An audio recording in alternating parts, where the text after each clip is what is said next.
Hey guys, welcome back to the channel. This video, the topic of this video is basically going to address some things that is bad about this car. I just wanted to address it up front because a lot of you guys who want to get BMWs always message me saying, is the 328, the 325, the 335, the 330 best? I'm going to be addressing all the downfalls with the 330i because that's the car I have. I don't want to say anything for the 328, the 325, or the 335. I notice when I say stuff about other cars, people get upset. They're like, no, that's not the case for me. Everyone has a different case, but with the 330i, with the research I've done and the car that I have, I'm just going to be addressing all the problems I'm currently having. Now, if you guys didn't know much about my car and the problems that I had with my car, it's quite big. I mean, I probably put a total of my money probably around $4 grand into repairs, about $2 grand at the dealership, actually probably $3 grand in repairs, and that was after a year of ownership, and I put about $1 grand of DIYs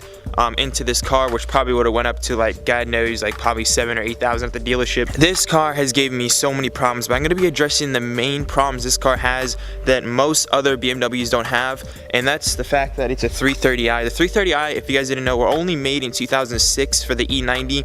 E90 only released a 330i in 2006, and basically the only difference between this car and the 320 at the time was the intake manifold. It was a stage 3 intake manifold, which gave it an additional 20 to 30 horsepower.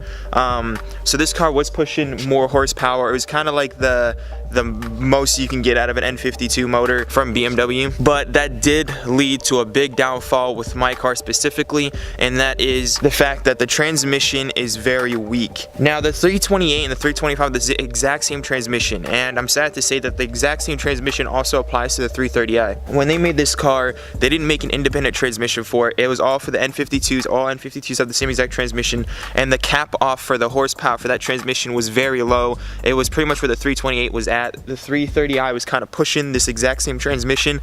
If you guys know that the 335 does have a more bulletproof transmission, I'm not saying the 328s or 330is don't have bulletproof transmissions, but the 330i was kind of pushing it. With enough research, I realized that the reason why mine started jerking, doing all this erratic shifting, and I noticed that a lot of other people who have 330is have the exact same issues. Because whenever I go on forums and talk about jerking transmissions, they happen to have the exact same car, and that is because if you push this car to the fastest to 100 miles per hour, you will mess up the solenoids, and that's just the life of this car. I mean, do not push the car. If you drive it like a normal person, if you just drive it 0 to 60 real fast, you should be fine.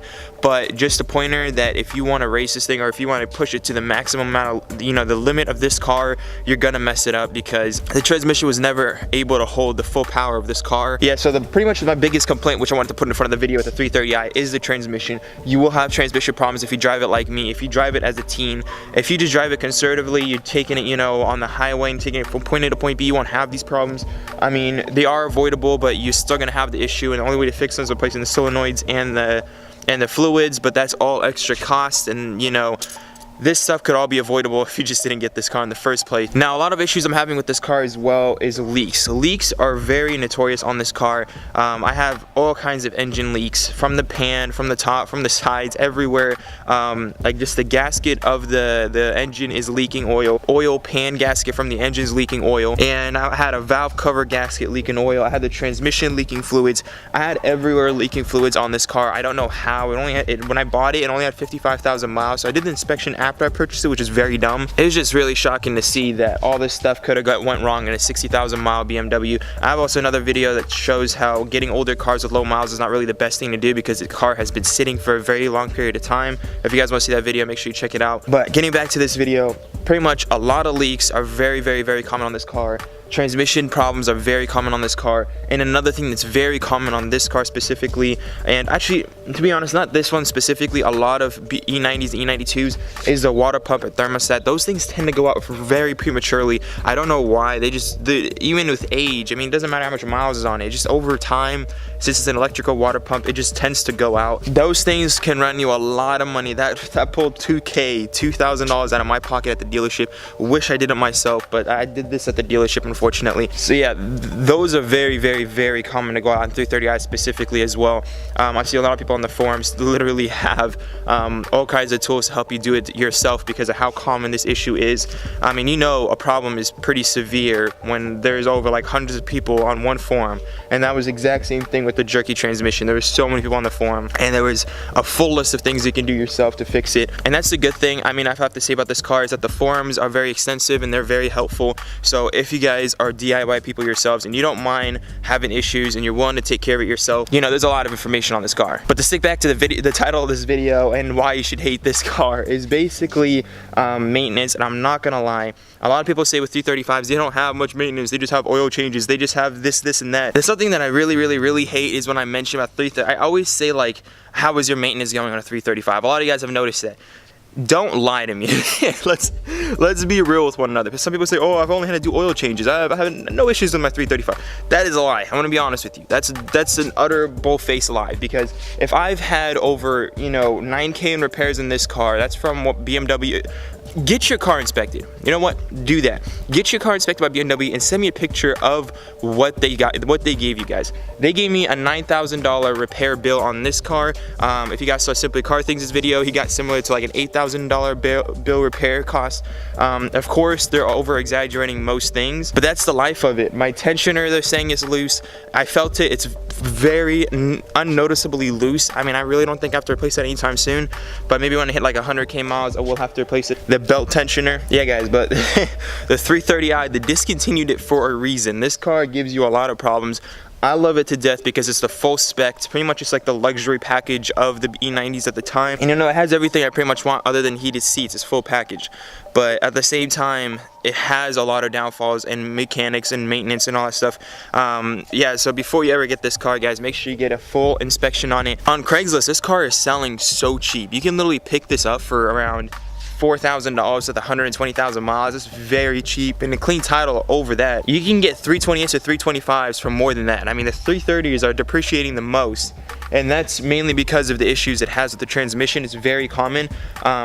Some of you guys that have the transmissions with the 330i are not having this issue, but it's very common and it could happen to you, and it's just not worth the gamble. It's not worth the risk. Stay away from this car. It was the only year they made this car, and that's when you know there's a lot of problems with it. They didn't want to deal with it. They didn't want to build a whole new transmission for this car. They were like, screw it. We're just gonna go ahead and this is gonna be the last year that we're gonna make this car. And one last thing, this is the last issue that I, not me personally having this car, but is a very big issue with this car, is the bearings. If you have an all-wheel drive 330i, the front bearing, the front struts tend to prematurely go out. I mean, they you know, they start doing some cracking noises, some weird noises. And if you guys want to see more of a video on that, Justin Buse actually did a DIY on that. Just type in like, I think ball struts or something like that. I'm not sure, for an all-wheel drive. He had to get those replaced. Very common on 330i's, 330xi's. I mean, not 330i specifically, the 330xi's, but those are all 330i models. Yeah, so those issues are not fun. They're really not fun. But those are the things I have to deal with. That's my life, my car. I love it, the car to death. But I mean, those are the issues. I just want to warn you guys before you buy this car or anything like that. Pretty much, I'm not gonna lie, everything you love you hate, and there are some things I hate about this car. So after addressing all those topics on things that I hate about this car, I just want to let y'all know that I really, you know, I don't hate the car. I hate things about the car. There's things you love, there's things you hate. And I just felt like making this a separate video for this car specifically because it's a car that I have. I've experienced it. I know what's wrong with it. I've dealt with what's wrong with it. So I'm just basically giving you guys a warning. And you know, after hearing all this, I bet you guys hate the car too. It's kind of the life of the 330i. It has a lot of issues. I'm not proud to say it. I've done a lot of research, and that's just this car. So if you guys have something to counter what I'm saying, let me know down in the comments. But I can literally send you guys forums after forums after forums of issues with this car. It's non-stop. So my suggestion is, if you're gonna go for something that's a non-turbo, an N52, go for a 328. They continue that from 2006 all the way to 2012, I believe, or 2011. 328s or 335s if you want to go with N54 or N55. I would stick away with the N52 330i. That's just me. It has a lot of problems. I love the car still. Get an E90. Love E90s, but specifically the 330i in 2006 is a lot of headaches. You know, it's not worth it. Now, before I end this video, guys, I noticed that a lot of you guys are not getting my notifications for my videos. If you guys can just take a second and click on that bell for me, that'd be amazing. And at the same time, if you guys are new, smash that like button. And yeah, I'll see you guys in the next one. Every 2 days a new upload. So peace out, and remember, stay humble. She got me saying, yalla habibi, I need you to see me. Quick with the front and then put your guard down, girl. We know you ain't easy. She got me saying, y'all love, baby. I need you to see me. Quick with the front. Cảm ơn các bạn đã theo dõi. Các bạn hãy bấm like, comment và hãy bấm nút đăng ký để ủng hộ cho kênh mình nha.